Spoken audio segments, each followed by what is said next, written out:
Bienvenidos. Hoy exploraremos temas de gran relevancia para el desarrollo sostenible y la agroecología. Hoy contamos con la valiosa participación de la ingeniera Andrea Ceballos, experta en protección de cultivos, quien nos hablará sobre el tema papel fundamental de los microorganismos en la producción agrícola y cómo su manejo adecuado puede transformar la salud de los suelos y mejorar los cultivos.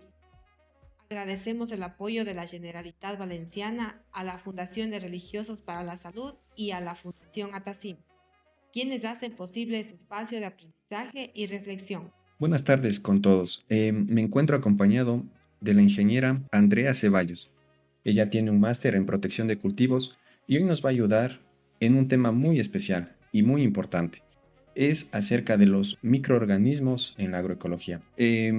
Iniciamos consultándole cuál es la importancia que tienen estos microorganismos en la producción agroecológica. ¿Cómo está, ingeniero Tello? Bueno, los microorganismos en el suelo juegan un rol importante porque nos ayudan a descomponer la materia orgánica. Entonces, cada ambiente o cada lugar específico, de acuerdo a sus condiciones de clima, de suelo, tienen microorganismos diferentes.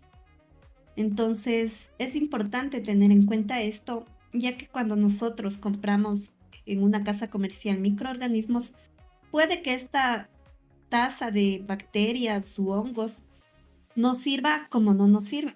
Entonces siempre es importante realizar un estudio del microbioma que tiene el suelo en el lugar donde usted desea implementar el cultivo.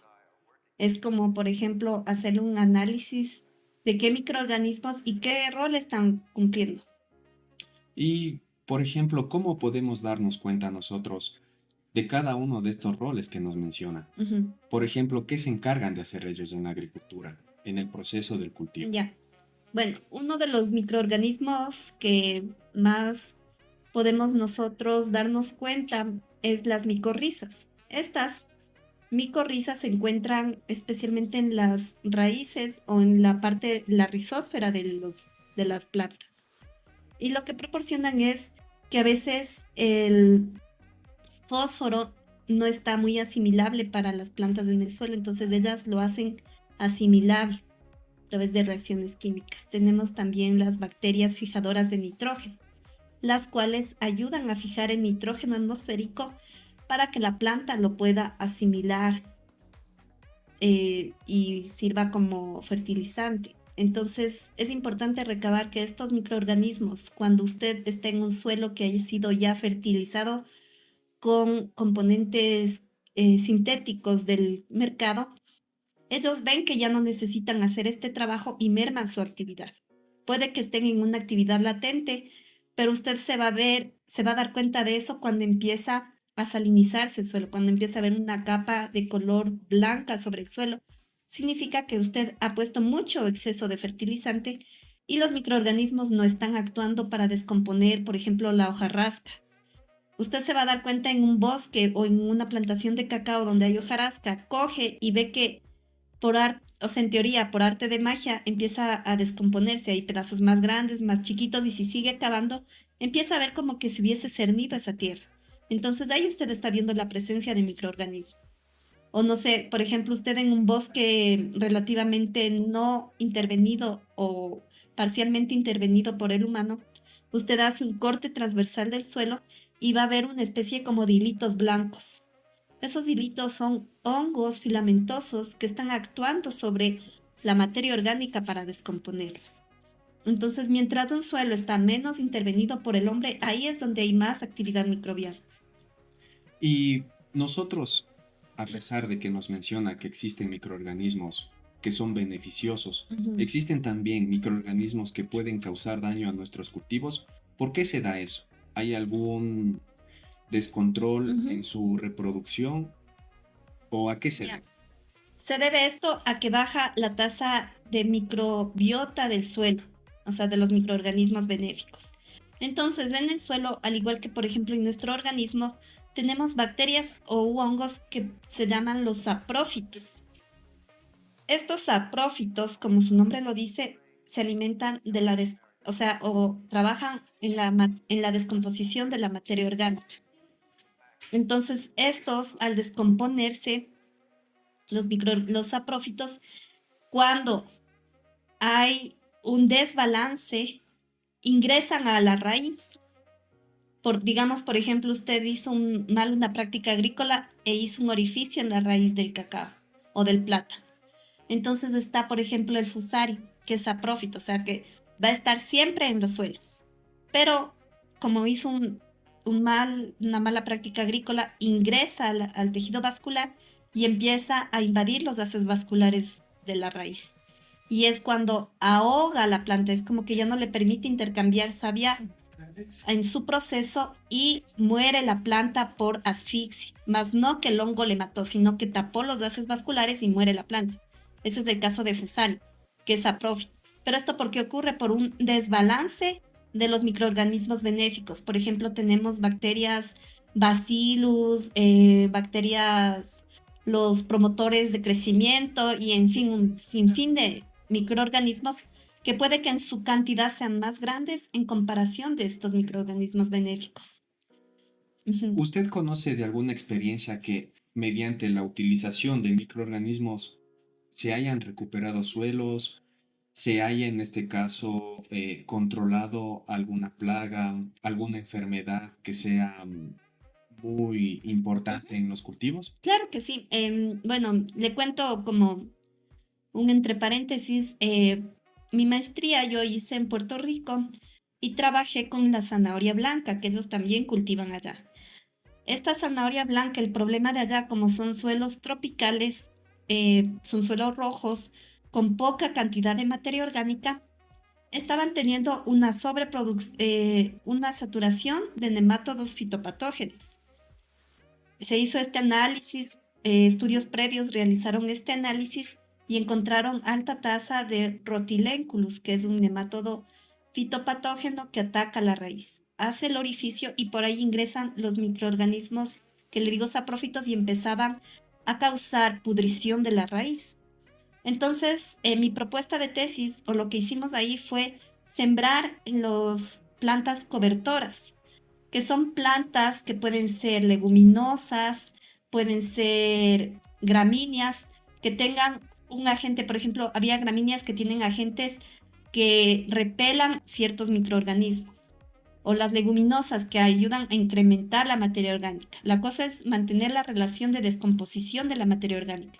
Sembramos de estas, incorporamos, aumentó el porcentaje de materia orgánica y al mismo tiempo, de manera inmediata, bajó la población de nemátodos.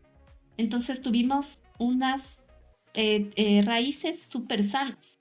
Fue la primera cosecha de raíces sanas.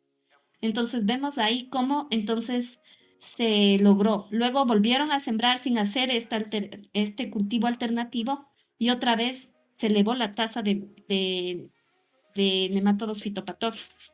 Entonces ahí la recomendación es hacer siempre un intercalar, sembrar el cultivo de interés, luego hacer una incorporación de materia vegetal que ayude como a alimentar el suelo de lo que extrajo los nutrientes del cultivo principal y así aumentar los organismos benéficos. Esa fue la experiencia que tuve.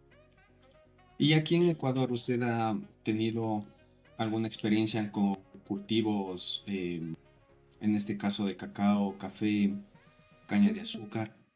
Bueno, en el caso del cacao, bueno, aquí se ha visto en Tumbaco el caso de las hortalizas. En Tumbaco tenemos el problema de que la capa arable del suelo era hace unos 10 años no más allá de 15 centímetros. Entonces, los estudiantes realizaban prácticas agrícolas en las que quitaban la cangagua, incorporaban materia vegetal y se iba poco, año tras año, aumentando el porcentaje de materia orgánica. Entonces, de esta forma, ahora podemos ver que son uno de los mejores suelos del área donde se produce hortalizas, tomate riñón, albahaca, rábanos, zanahoria, un sinnúmero de hortalizas y prácticamente orgánicas. Ujú, Ingeniera, ¿cómo cree usted, en este caso, que las comunidades puedan aprovechar de ese conocimiento? ujú, Como bien usted sabe, las casas comerciales proveen, en este caso, de productos que dan un control muy rápido de las cosas, ujú. enfermedades y plagas. Pero en este sentido, cómo se pudiese hacer que se empoderen Ujú. los pequeños productores. Ya. Estas comunidades pueden acercarse y trabajar junto con la academia. O sea, no sé, en el caso de ustedes como comunidad, ¿qué universidad les queda más cerca? Y acercarse como miembros y plantearles un proyecto, y las universidades tienen la capacidad de hacer proyectos de vinculación con la sociedad, en la que los estudiantes de manera gratuita ponen en práctica sus conocimientos y hacen estos proyectos. Entonces se puede, o sea, una idea es, por ejemplo, hacer un programa de capturación de microorganismos benéficos de la zona. Entonces, nosotros tenemos aquí los laboratorios, el conocimiento de los docentes y hacer ese intercambio de hacer los estudios, de ver qué microorganismos.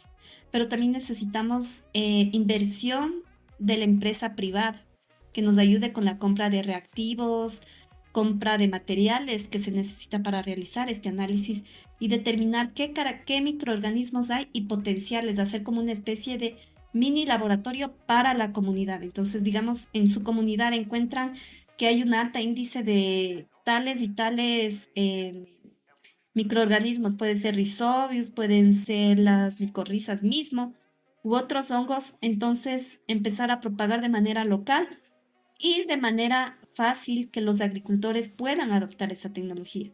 Entonces sí, podemos trabajar, pero para eso tenemos que hablar con autoridades, hacer un convenio y establecer un marco legal en el que con gusto como Universidad Central estamos también abiertos a hacer eso.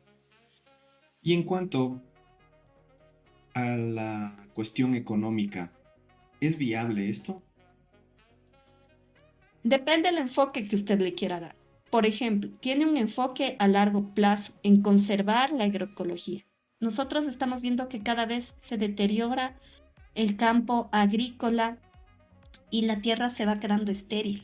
Entonces no hay que ver como un enfoque de que de aquí a 5 años voy a ser millonario con esto, sino más bien en preservar que de aquí en 10 años o 20 años mis hijos sigan cultivando cacao, sigan teniendo 20 variedades de vainilla, puedan tener frutos que solo en mi zona se da. Entonces esa es la riqueza patrimonial que nos queda.